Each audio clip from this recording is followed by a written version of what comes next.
Hi, my name's Davey Wright. I'm here at Kendal Mountain Festival. The industry and the outdoor world descends on the north of England. I did listen to Matt and Ellie from Summit Fever Media the other day on the radio, and they likened it to the freelancers' Christmas party because everybody's here. You get to meet everybody. So I thought I'd catch up with a couple of outdoor personalities, people I look up to, people I've watched on YouTube videos and things like that, and just ask them a couple of questions so that we can see what they think and how they feel.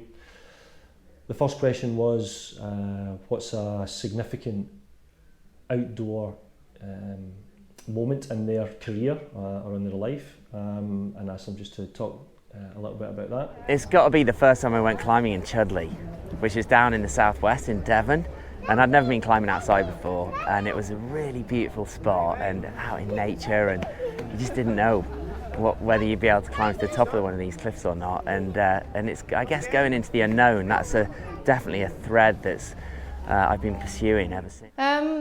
Actually, the most significant one for me that really changed everything, because I always went into the outdoors, and the outdoors were always really important to me, and I spent a lot of time doing stuff and never told people what I was doing. But was the first big one that I did, that I ran across Kyrgyzstan, and it had never been done before. So there was that world's first. That you think that there aren't world's firsts left. It seems like everything's been done. So that was really exciting to have the opportunity to do that. But also it was by far the hardest thing I had ever attempted, and throughout that journey, and it was harder than I even planned it to be, but throughout that journey and then throughout that being successful, the route that I designed went, and I got all the way across 25 days later. The confidence that I built from that, just pushing myself to this level of severe risk and doubt, and not thinking this might have been the dumbest idea I've ever had. It probably was, but that gave me a lot of confidence and really changed the way that I now plan things and the things that I attempt, because I have to remind myself, you somehow got through that. You're obviously tough enough to get through that, so you can do this as well. And I, encourage myself onwards because I did something that was way too hard and succeeded. So yeah, changed my life. I think a couple of things stand out. Obviously, most recently it was climbing the Old Man of Hoy. That is pretty special. It's an amazing route, as well as being, an iconic piece of climbing history. I think that, and also our expedition to Greenland and getting first ascents. I think those are the two big events that hopefully I won't forget those. I think, I realise that's two. If I had to pick between them, I'm not going to do that. It's like picking a favourite kid, isn't it? I think, perhaps one of the most significant events, apart from climbing, let's say K2, which is probably the gold medal, the first prize in mountaineering, harder than Everest, is probably what began it for me. And I remember being on a school camping trip as a young teenager, camping at Side Farm at Patterdale, and being taken up Helvellyn by Striding Edge in the rain and the wind, and it didn't put me off. And the kids of today, in the rain and the wind, they'd be put off, and I just wanted more of it. And I was nearly blown off the ridge. It was slippery and wet and rainy.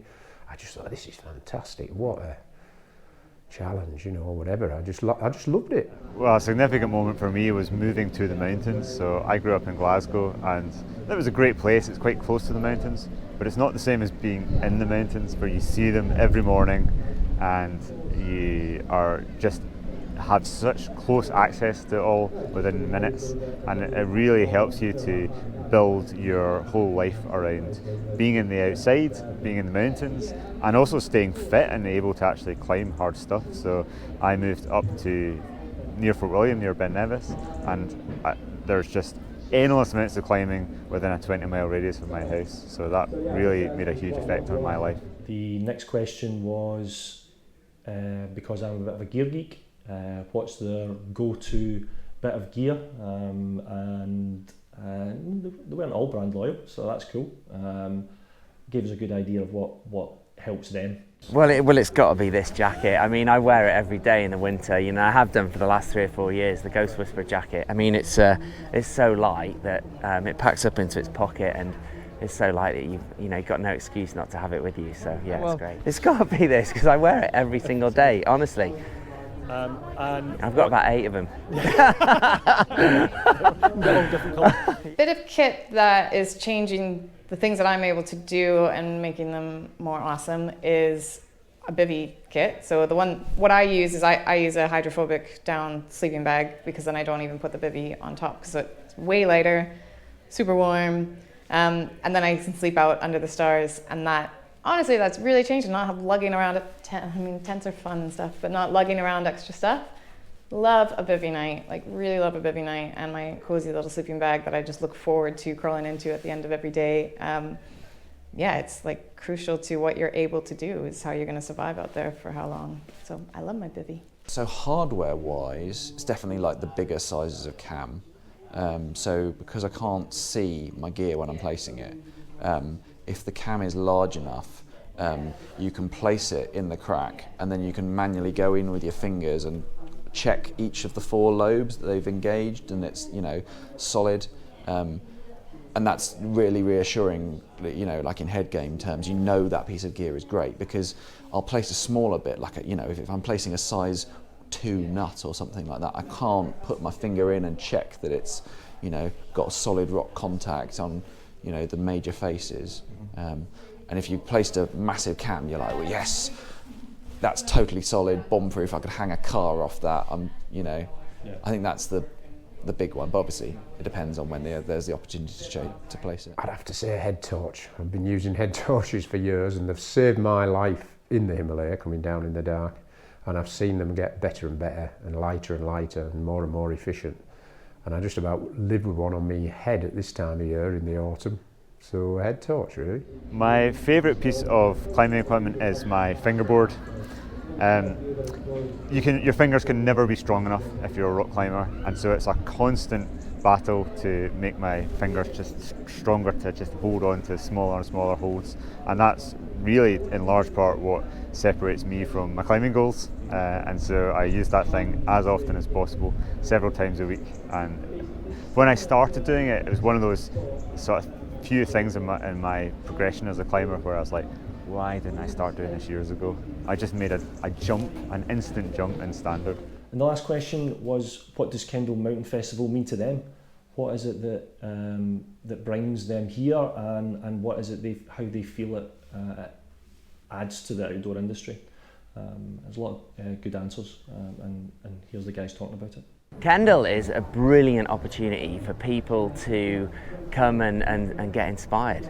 You know, I think it's a catalyst to people that maybe have ideas to go and do something, or maybe they haven't thought about it yet, and they come here and then all of a sudden they think of something really cool that they're then going to go and do, and that can be a catalyst to the future for doing something else. So I think there's a lot of young people here who listen to the stories and get a chance to meet some of these people that maybe they've not had a chance of meeting before, and get really inspired, and that can have a knock-on effect all over the world. Yeah. Kendal it's that find your tribe thing. So the first time I came to Kendal was 4 years ago, and I had just run across so I was invited because I had run across Kyrgyzstan. So someone said, you know, come to this thing in this place called Kendal. I'd never been, and tell people what you did. And so I came down here and I didn't know a single person. I went and gave a talk at base camp, and the interviewer obviously didn't know me and never heard of me, and what I'd done was weird. And so it was like, yeah, I just came down here without knowing anyone, but it was a really good time, and you're surrounded by people who are into what you're into. I don't have a lot of outdoorsy people in my life, and I never did. I found my own way into the outdoors and figured out from it. That's why I ended up doing something as weird as running across Kyrgyzstan, was because I didn't know the rules. I didn't have people that introduced me to the outdoors, so I just kind of did whatever I thought I wanted to do. So yeah, coming down to Kendal, then you're suddenly surrounded by all these people that are into it, that get it. You say I ran across Kyrgyzstan, and they're like, oh, that sounds really cool, instead of going, what? Yeah, so it is my favorite weekend of the year in the calendar. Come down here, see your tribe, speak to your tribe, drink too much with your tribe. Yeah, it's really important to have that community. Yeah, totally new experience. Yeah, no, it's been really good actually. Yeah, really great. I'm not sure I can ever come back. I've kind of come to Kendal, and obviously the Climbing Blind won the grand prize this year. I don't know how I follow that, but yeah, I certainly will come back. You know, it's been good fun. Yeah, I've been coming to Kendal a long time. I'd better not say how long, but since last century. And it's a great get-together. You meet friends you haven't seen for yonks, and you make new friends, and it's great for the industry as well, you know, as a showcase. It seems to be the go-to place, and the weather's been pretty benign this year as well. Well, one of the things about living in the Highlands is that I'm really detached from the climbing scene. I spend all my time going to crags that no one else goes to, and I spend a lot of time climbing on my own actually. So it's a chance for me to actually connect with the whole world of climbers that are out there. They're all quite diffuse in different corners of the country, and they obviously all descend on Kendal for the Mountain Festival, and so it's really great to see so many people.